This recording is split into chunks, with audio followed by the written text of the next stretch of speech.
Hey everyone, welcome back to a new section in this course. In this section, I'll be focusing on creating an MVP for your business.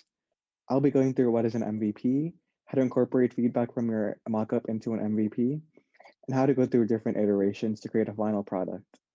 So let's get started with this section. So what is an MVP?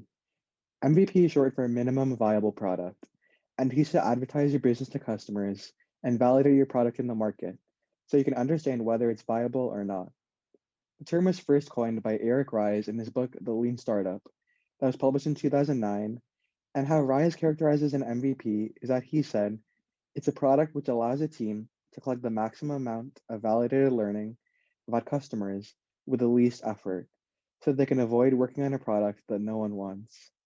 And since the book was published, many entrepreneurs have followed this model to launch minimum viable products as they begin their business, since it allows businesses to consider user feedback to iterate and improve their business's idea or strategy. The main difference between an MVP and a mockup is that an MVP is released into the market, while a mockup is generally used for mostly private user testing in interviews and focus groups. One example of an MVP is with Airbnb. After the founders of Airbnb came up with the idea, they didn't have the money to start the company, so they started using their own apartment to house guests and tourists. And they published a website with details about their apartment and found that there were several guests willing to pay to stay on their property.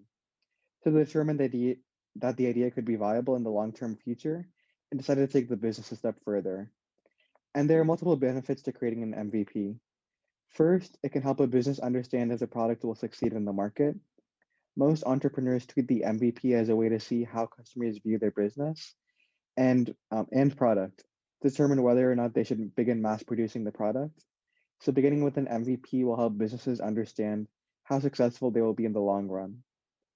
Another benefit is that it can be used to collect revenue, especially if your business is short on resources.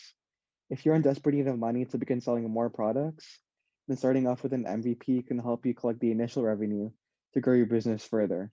And like with the Airbnb example, the founders didn't have the money to establish the entire business, so they started off with their small apartment. And the last benefit is that an MVP avoids allocating all your resources into a product that may not work.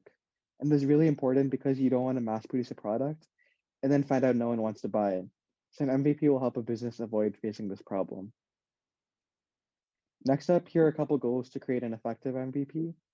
The first is to focus on just the bare features of the product because this is a minimum viable product. So you don't want to get too carried away with marketing it and that you'll make it too confusing for users to use, that they'll be deterred from buying it. The second goal is to make sure that the product is viable and working because the purpose of an MVP is to test viability rather than marketing or advertising. The third goal is to determine how your MVP solves problems that your customer persona has.